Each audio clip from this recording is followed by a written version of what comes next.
Assalamualaikum warahmatullahi wabarakatuh. Bismillah, alhamdulillah, wassalatu wassalamu ala rasulillah. Amma ba'd. Adab dan akhlak, dua kata yang begitu sering kita dengar dalam kehidupan kita sehari-hari. Sebenarnya apa sih makna dari adab dan akhlak itu? Secara bahasa, adab itu berkaitan dengan tata krama, perilaku, budi pekerti, atau juga bisa dikaitkan dengan hal yang berhubungan dengan tingkat kehidupan sebuah bangsa dan kebudayaannya, baik lahir maupun batin. Sedangkan akhlak, maka maknanya lebih sempit, hanya mengerucut kepada hal-hal berkaitan dengan perilaku dan budi pekerti.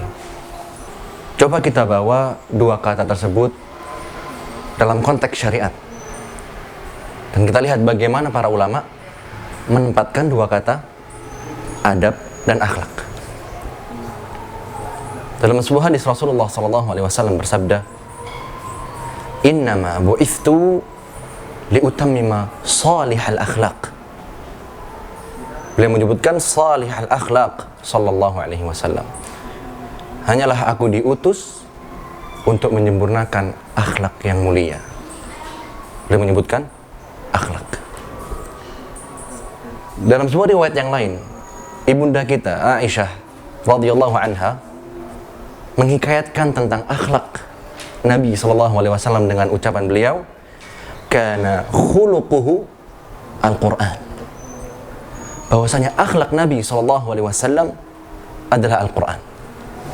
Sedangkan untuk kata adab, maka ada sebuah riwayat yang walaupun dhaif tetapi maknanya sahih, dinisbatkan kepada Rasulullah sallallahu alaihi wasallam, "Addabani Rabbi fa ahsana ta'dibi."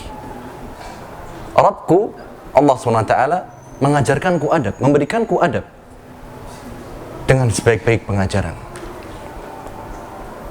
Begitu pula apabila kita melihat para ulama rahimahumullah dalam karya tulis beliau, banyak dari mereka menggunakan kata-kata adab sebagaimana Al-Imam Al-Bukhari dalam karya beliau Al-Adabul Mufrad, Al-Adab Al-Mufrad, di mana beliau menyebutkan tentang amalan-amalan saleh, birrul walidain, tentang silaturahmi, tentang ucapan yang baik dan semacamnya. Begitu pula ulama yang lain menyebutkan adabut talab, adabul muta'allimin.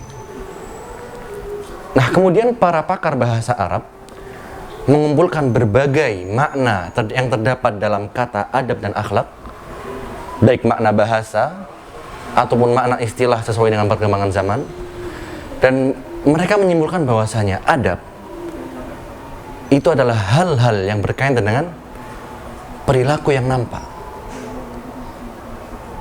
dan tata cara kita dalam melakukan sebuah hal. Sedangkan akhlak, maka yang memiliki makna yang lebih khusus. Disebutkan bahwasanya akhlak maknanya adalah keadaan jiwa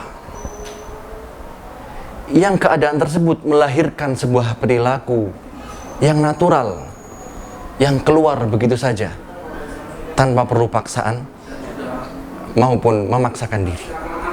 Nah, sekarang kalau kita berbicara tentang adab dan akhlak, apa pentingnya adab dan akhlak? Maka kita lihat sedikit contoh yang kita berikan tadi. Innama bu'ithtu liutammima salihal akhlaq.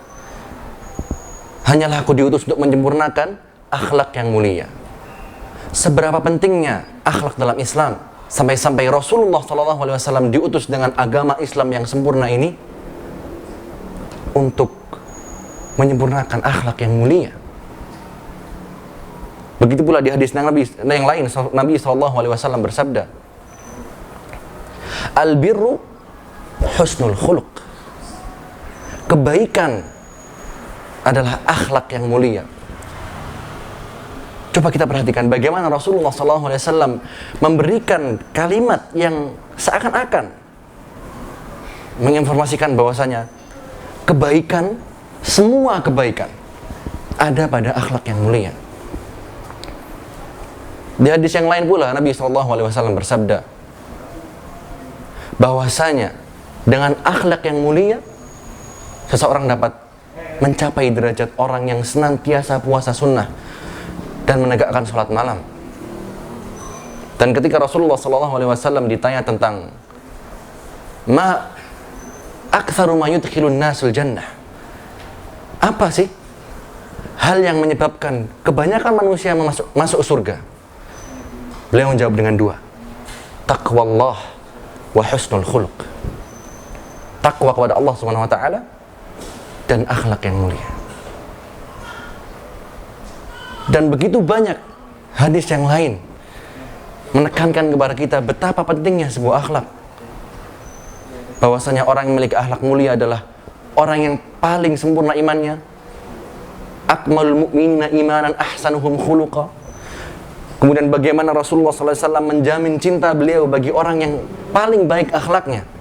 Ini semua menunjukkan bahwasanya Islam adalah agama yang sangat memperhatikan akhlak yang mulia.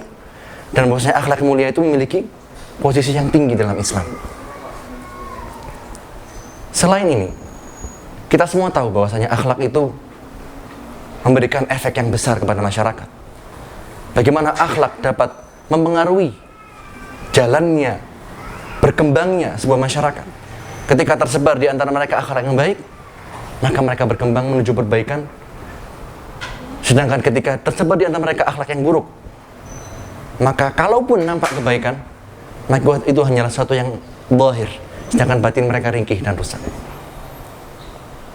Semoga Allah SWT memudahkan bagi kita untuk menyempurnakan akhlak sebagaimana dicontohkan oleh Nabi SAW.